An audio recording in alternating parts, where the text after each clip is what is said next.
Welcome back to New Rockstars. I'm Erik Voss, and this is a breakdown of Moon Knight Episode 4, which, like Marc and Steven, made me scream, "Holy hippopotamus!" Turns out I wasn't that delusional for thinking some of this could be all in Steven's mind, or could I still be delusional? Probably still a bit delusional. I mean, who knows what's going on? So I'm gonna break down this episode shot by shot for the interesting details you might have missed to best explain one of the wildest twists we've ever seen in the MCU. And remember to support New Rockstars by checking out our Moon Knight-inspired Tomb of the Moon God shirt. Limited supply, running out fast. Get it over at newrockstarsmerch.com, and when you get the shirt, you're gonna unlock the added option to write in a custom shout out that will appear at the bottom of our Moon Knight after shows. And thanks to KiwiCo for sponsoring today's video. More about them later. So we begin this episode upside down as the avatar for Osiris places Khonshu Ushapti in a cubbyhole among several others. Our view only finally orients, righting itself on this close-up of Khonshu, making him our compass, our true north for what is real this whole episode, because without him this hour, Marc, Steven, all of us are lost. I like how Osiris' avatar takes this uncertain beat after placing the Ushapti, since they have clearly stonified a ton of deities, not a healthy sign, like a warden wondering, everyone is now in prison. Are the laws too strict? No, it's everyone else who's wrong.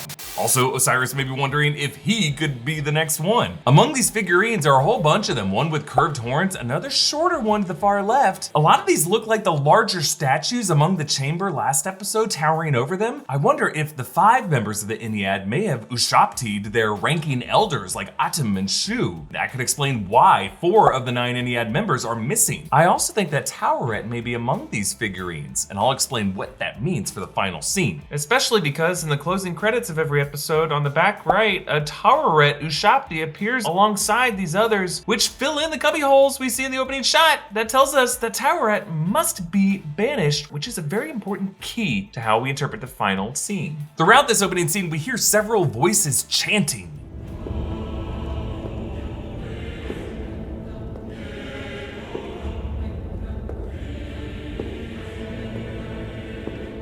As if these trapped gods and the statues are all haunting Osiris, demanding to be freed. Then out in the desert, a scarab crawls up a mound and flies off. Now the scarab was of course the compass that was used to find Amit's Ushapti. And now even this scarab compass is like, peace out, you mortals suck. Now by the way, the hieroglyphics on that scarab were translated to the phrase, O Khepri, amid his boats, primeval one, whose corporeality is infinity, may you rescue Osiris, Amenhotep, true of voice. Khepri being the sun deity represented by the scarab, which Egyptians associated with the way it rolled its dung across the sand with the way Khepri rolled the sun across the sky. Now remember last episode, Steven joined Khonshu in casting that illusion to make the heavens look like they did 2,000 years prior. And when that happened, a little detail I liked, Steven's Mr. Knight mask wilted away, matching Khonshu's dissipation. Just a cool way of showing how Steven was losing a part of himself as well, no longer having the armor and the healing properties that really would have come in handy when Arthur shot him twice in the chest. But a detail that I loved here, whereas past episodes, the crescent moon always shined to reflect Khonshu being at his most powerful, now notice how the moon is in its waxing gibbous phase, the exact opposite of the waning crescent in the lunar cycle, which is a cool way of showing Khonshu's inverted, totally weakened state now. Actually, by the way, in the credits of every episode of the season, on the written by title card, it reflects the way the phases of the moon shift episode after episode from waxing crescent to the first quarter to now, in this episode, gibbous. Layla pulls a Jurassic Park Dr. Alan Grant and lights a flare to direct Harrow's men away from the passed out Steven, and then insanely throws another lit flare into their box of shells to set them all off like fireworks. Even though in the shot from behind her, she is clearly totally exposed to all of those projectiles, as is Steven. Folks, the Indiana Jones antics go way over the top this episode, and I truly think it is by design to suggest Marc could be pulling all this from his Tomb Buster movie. Actually, as they drive into the desert the next morning, these locations were the same parts of Jordan where they shot Indiana Jones in The Last Crusade, so that familiarity is totally intentional. Meanwhile, May Calamawai's look in this show and the way she plays Layla definitely evokes Rachel Weisz from the Mummy movies. I really think these cinematic parallels are all by design. Layla and Steven agree to keep Marc out of it. We are not, it's just you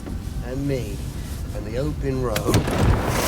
I'm gonna go on foot from here. The camera lingers on these 3 bullet holes in the windshield, which you could see as representative of the 3 altars we think make up Mark's mind. The way that the holes can be in there without breaking or shattering the whole thing, because Mark is not broken. Those 3 altars we assume are Mark, Steven, and Jake Lockley. As of this episode, we have not yet met Jake. They pass a goat who stares them down. In addition to the Christian associations between goats and evil, there was that moment with Steven and Harrow in episode 2. Goat. Yes. Where there is a goat, there is a hero. Now, when Steven initially wants to make a move on Layla, Mark punches his own face in the jaw. Oh, shit. Another Fight Club reference, Tyler Durden does essentially the same thing. And then after going back and forth with Layla, Steven finally makes his move, and it is awkward. I'm gonna go down Okay. first. Well, yeah. Great. Before I belay. Thank you. Yeah, Steven totally misinterpreted down to mean not belay, but another kind of down, a sex kind. Steven geeks out at the statues down there. They just like stand and guard for centuries. Right? Look, I can't even. So if they just sprang to life right now and asked me a riddle for passage, I'd be thrilled.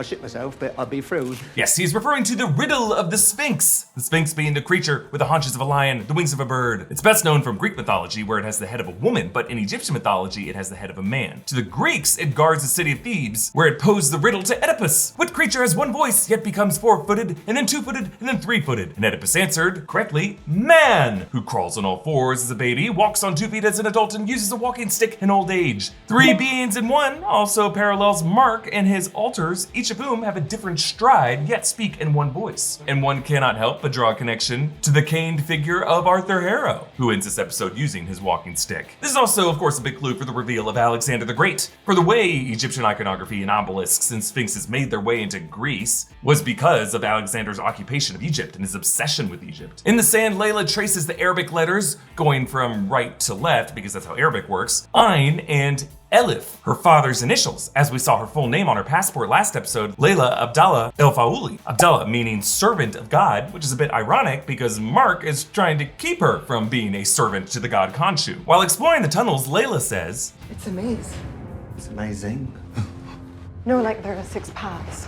Yeah, 6. Of course, since this episode ends by suggesting much of this could have been all in Mark's mind, it's worth noting that the concept of a maze has often been considered a symbol of the subconscious mind, back to Greek mythology, the labyrinth, and then manifesting in contemporary media like Stanley Kubrick's The Shining, Westworld, and the amazing series Severance. Watch that show, it's so good. This maze represents Mark's mind, perhaps the 6 paths representing as many as 6 altars stored inside. But Steven traces out the structure to show how this is modeled on the Eye of Horus and its 6 parts, citing this symbol that some historians interpret to represent the 6 senses of thought, sight, hearing, smell, and taste. According to mythology, Horus's right eye was the sun and the left eye, the moon, and this is his left eye here. So the moon is always present in this show. But in the mythology, there was a fight between Horus and his brother Set, and Set tore out the eye, and the eye is later healed and restored either by Tot or by Hathor, whom we met last episode, which is why this symbol now represents healing and protection. I just like how when Steven clears the sand to trace this, his flashlight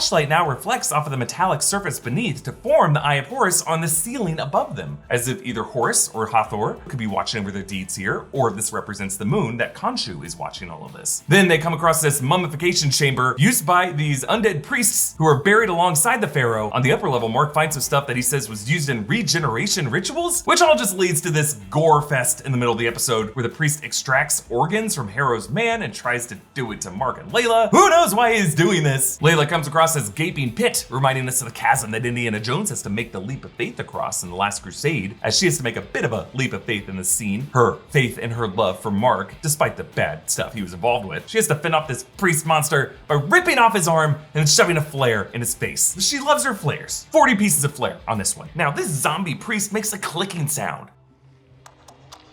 which comes off pretty creepy, but this is actually the result of his tongue being removed from the embalming process. Also, assuming his eyes were removed in that process as well, the clicking allows him to echolocate his targets around the tomb, the way bats use similar clicking sounds. And when his hand reaches out of the wall at Layla, it's very similar to the frame of the corpse hand reaching in through the subway door in the comics when Mark's mental hospital reality warps around him. Meanwhile, Steven finds some Macedonian language on the foot of the tomb. Actually, if you translate the back half of those letters, they really translate to Alexander, confirming this huge discovery for Steven. I think we're looking at the long-lost tomb of Alexander the Great. Whoa! So, Alexander the Great, you should know this guy. He was the one who, by the age of 30, led the Greeks to rule over one of the largest empires in human history, from Europe to India. Alexander was a lover of Egyptian history who also bore the title of Pharaoh. He founded the city of Alexandria, where many believe after his death in Babylon in 323 BC, he could now be buried somewhere in the city of Alexandria, but his tomb has never been pinpointed and verified. So, unless this is all a fantasy, and that might actually be the case, the implication here is that Alexander the Great, in the history of the MCU, was the final avatar of Ammit, and that Alexander's military feats might have been enabled by Ammit's power, and maybe even the cult-like love that Alexander inspired could have been the same kind of cult following that Arthur Harrow now enjoys. Famously, the saying goes that Alexander wept because there were no worlds left to conquer. Therefore, Alexander might have been that past avatar who betrayed Ammit. He could have been the one who sold her out to the gods, and her detachment from him is what led to his death in Babylon. After which point the Ennead said, Ammit, you have helped out humanity way too much. No one should have conquered that much turf. You a statue. And then had someone stuff that statue in his mouth. You wanted her to be her voice? Eat her! Eat her! I like how on Alexander's chest is a scarab necklace with its wings open, evoking Harrow's scarab compass that he uses to find her, X marking the spot for Ammit's Ushapti, which is buried deep in Alexander's gullet. Alexander's axe that he's holding might have actually been the one he famously used to cut the Gordian knot. But Harrow reveals to Layla that Mark was among the mercenaries who killed her father, and she confronts him. I'm talking to you. I'm talking to you, Mark!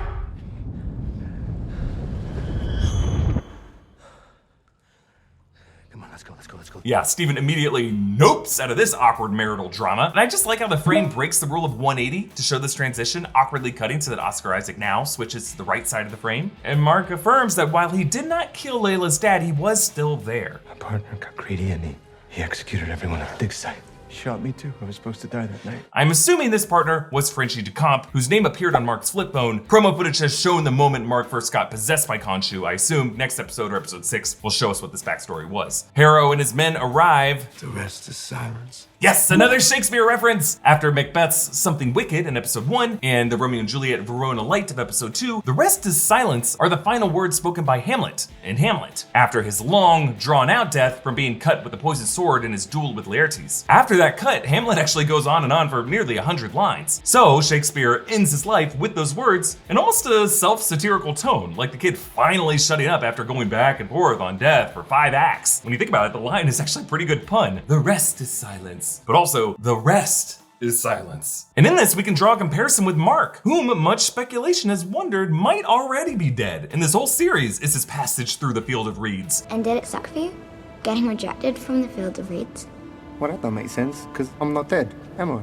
Stevie. Am I? And Harrow is now preparing to lay the final nail in the coffin. Harrow does this by shooting Mark twice in the chest, and Mark slowly falls backward, matching the fall last episode when he blacked out. Similarly, Mark is out of control, not sure what form he's gonna wake up in, because he passes out from overhead in just inches of water, but when we cut to him from below, we are now several meters deeper than him in that water as he descends into this sunken place, where now you'll notice the bullet holes are gone from his chest, showing how Mark has sunken from his passage of the field of reeds, now more like that sunken boat and poor sarcophagus in the tank, as we saw Mark reflected submerged in that tank in episode 2. Now clearly Moon Knight is redefining the future of the Marvel hero, and our friends at KiwiCo are redefining the future of play. KiwiCo sent me this box kit for everything I need to make my own pinball machine.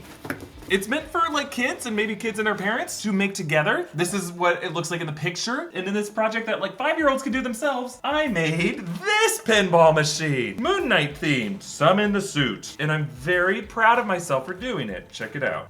Boom! 0 points. Now, if you aren't very familiar, KiwiCo delivers just really cool monthly STEAM projects that are designed to help kids see themselves as makers and creative innovators, all while being really fun at the same time. Each of these crates comes with really simple, kid-friendly instructions, plus all the supplies you'll need to put it together so that you won't have to make an extra trip to the store. They also come with a custom booklet that teaches you about the science behind the project and where you might see it in real life. And KiwiCo has something for everyone because they have 9 different subscription lines lines for all different ages that cover the full STEAM spectrum from science and engineering to art and design. It's a perfect way to spend quality time with your kids while sneaking in some learning along the way. So it really does make a great gift for any of the kiddos in your life. Or if you consider yourself a child at heart and at times a child at mind, a great gift for yourself. So if you want to support new Rockstars and work your brain in all the right ways, click the link in the description below to get 30% off your first month of any KiwiCo subscription. And let's try to summon that suit again. Ooh, it hit the spinny part. Isn't that all we're trying to do? Just hit the spinny part. And now we find ourselves in this low-budget jungle set of Tomb Buster, a title clearly an Indiana Jones ripoff, even its name a nod to the Tomb Raider franchise. But this scene is totally similar to the opening of Raiders of the Lost Ark when Indy and Doc Ock found the remains of the previous adventurer. Even the music sting is almost note for note John Williams' Indiana Jones theme. Maybe so, but you've got pluck.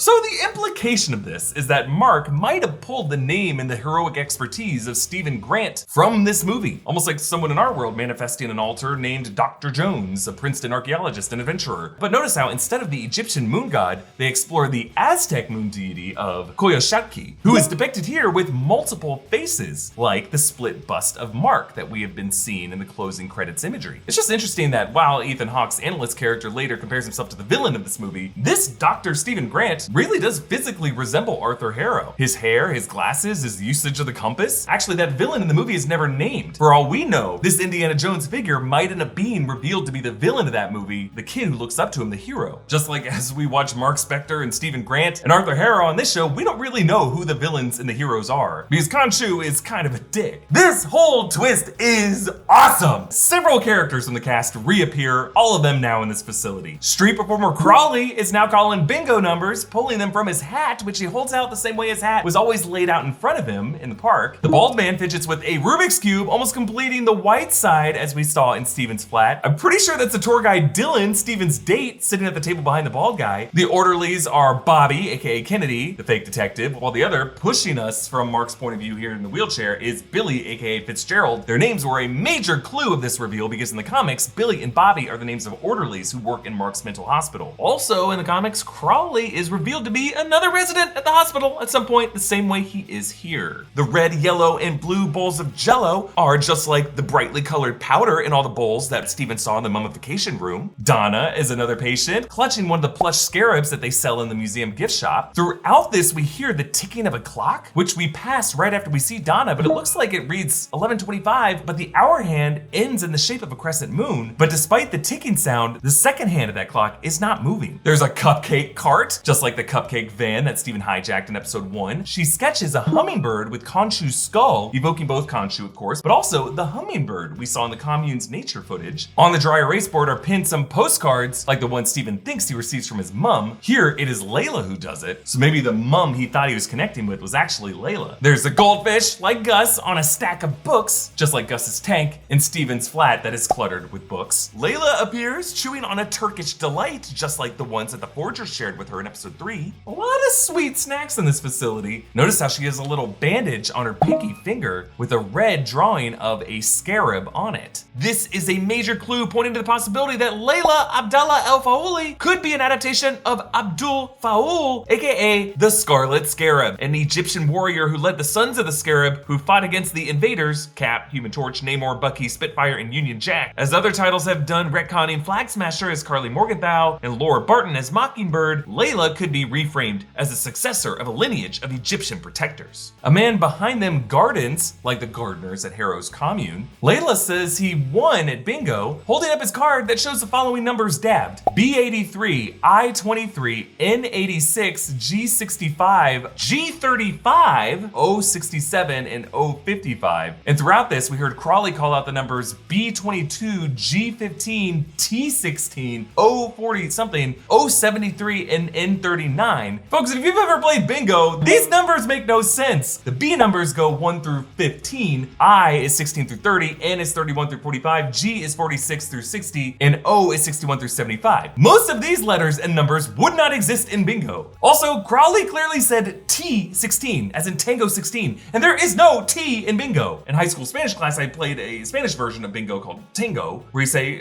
yo, Tango, I have it. Bingo! Then a medicated Mark falls out of his wheelchair, but the harness on his ankle causes him to fall on the exact same side of his face that he fell in episode 1 when he landed in the Alps and episode 2 when he leapt out of bed. I love how those two moments set up this reveal here. In his hand is this hooded and caped Moon Knight action figure, which if Moon Knight ain't a really known hero in the MCU at this point, would there be an action figure of him? Also, another weird thing, what was he dabbing his bingo card with? I didn't see a dabber in his hand. Then on to Harrow's office, Mark sees his painting of the exact landscape of the Alps where Steven found himself in episode 1, but Harrow, now the analyst of this facility, says, We don't live in a material world. We live in a psychic world. I mean, Harrow's office even has a bizarre design. Big columns, tall ceilings, brick surfaces and arches. There's these headed vases, just like the ones that the priests stored the organs inside of in the tomb. One has the falcon head of Ra, as well as the hippo head of Taweret, and this human head that I think matches the sarcophagus of Alexander the Great. Harrow has a cane that Mark assumes that he must have mapped the Amet staff over, and of course sandals, just like the ones he fills with glass. And notice how Mark sees those sandals through the reflection of a mirror. A housefly lands on Mark's hand, maybe a reflection of his rotting corpse status back in the tomb. Also reminding us of the final shot of Alfred Hitchcock's Psycho, when Norman Bates' mother voice said that she wouldn't even hurt a little fly that landed on her. Also on the desk are a bunch of sharp things that should not be on a desk of this kind of facility. There's a large curved piece that matches the shape of a crescent moon, as well as a pyramid. And if you look closely at that VHS cover of Tomb Buster, it says, "When deeper in here, Stephen Grant has no fear," which isn't the case in the final shot of the episode, but maybe a clue that Stephen Grant in a place like this is gonna be the more heroic figure. Dr. Harrow says, I can't help you if you don't help yourself. which is what Harrow said after shooting Stephen in that tomb. I can't save anyone who won't save themselves. By the door is another statue, the crocodile head of Amet, and as Harrow steps up to Mark at the door, he's just framed with this close-up of his hand on the cane, the way he's been framed in several other shots, like the opening scene of the series. As Mark flees, the hallways just warp, the carts are rolling on their own, the hanging lights just swing back and forth, looking a lot like the swinging scales of Amet's justice. We've also been seeing this hallway in the closing credits imagery, flickering from the storage unit hallway into this one. And if you remember back in episode 2, the way Steven ran down that hallway is the same way Mark runs down this one. Both of these forming a maze in his mind. In one room, he finds this sarcophagus.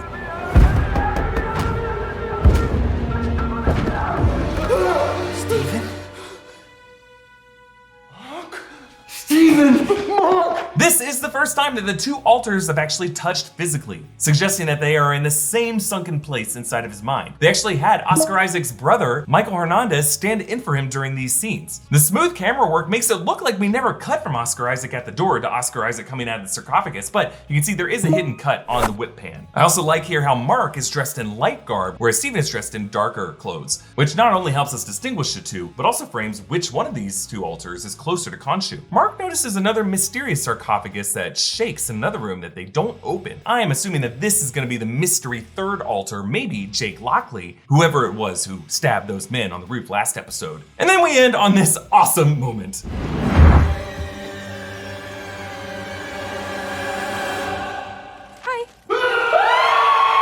So this is Taweret, the Egyptian deity of childbirth and fertility, who takes on the appearance of a hippopotamus, but with otherwise human features, the kind of features Disney Plus definitely had to cover with a more modest wardrobe. I just love the hippopotamus animation details that they added, like the way her ears wiggle when she says hi, and the way her nostrils flare. She is voiced by actress Antonia Salib, confirmed at the red carpet premiere last month, and she's credited for this episode as well as episodes 5 and 6. So we're gonna be spending a lot of time with her. So what is going on? Well, the Moon Knight comics, especially the Jeff Lemire and Greg Smallwood run that seems most influential on this series, constantly shift back and forth from Mark's supernatural experiences to a clinical setting, repeatedly making the reader second guess what could be real and what could be a delusion. This state of uncertainty is exactly what Moon Knight is supposed to feel like. And there's enough surreality and falseness in both Mark and Steven's experiences in the outside world and their experiences in the hospital to doubt the legitimacy of either reality. Even before Taweret walks in, no mental hospital looks like this. There's cupcake carts. Meanwhile, all the Indiana Jones stuff this episode was also super silly and fictitious. So is anything on this show real? Well, I see 3 explanations. First explanation, the past episodes with Steven and Marc in the outside world was all a fantasy constructed by a patient in a mental hospital, a patient who still suffers from delusions while in this hospital. Kind of like how all of St. Elsewhere was in the mind of autistic child Tommy Westfall. The patient who dreamt all this up might be neither Marc nor Steven, who, if you think about it, are both pretty heightened realities, but rather a more grounded figure. The guy in the other sarcophagus, maybe Jake. Explanation 2, everything we have seen happen pre-hospital is real, but now, after he got shot, Marc slipped into a kind of limbo state deep in his subconscious that takes the form of a mental hospital filled with people and images from his life. Like Dorothy Gale after she hit her head and went to Oz, or like Tony Soprano when he had that hallucination after he got shot. But explanation 3, Marc Spector has already been in the process of dying. A long drawn out process like our boy Hamlet. And this whole time, he has been passing through the field of reeds. The brooms were the reeds, folks. All 4 of these episodes, a purgatorial judgment process for a man with DID to reach peace with his altars before the rest is silence. I mean, I don't know, but this 3rd explanation might help us understand what this hospital now is, why it is filled with sarcophagi and Taweret. Now, yes, the hindquarters of Ammit are that of a hippopotamus. Maybe they're gonna draw a parallel with Ammit being 3 in 1, the way Marc is. And here, Ammit's altars are depicted as separate people. But again, Taweret is her own deity, the goddess of fertility. I don't see how fertility applies much to what Steven and Marc are going through, but there was a connection in the past, if you remember episode 1, when Steven handled some of those plush Tawerets while doing inventory in the museum. Bring those hippos up here, will you? Yeah, sure. Taweret. The hippo.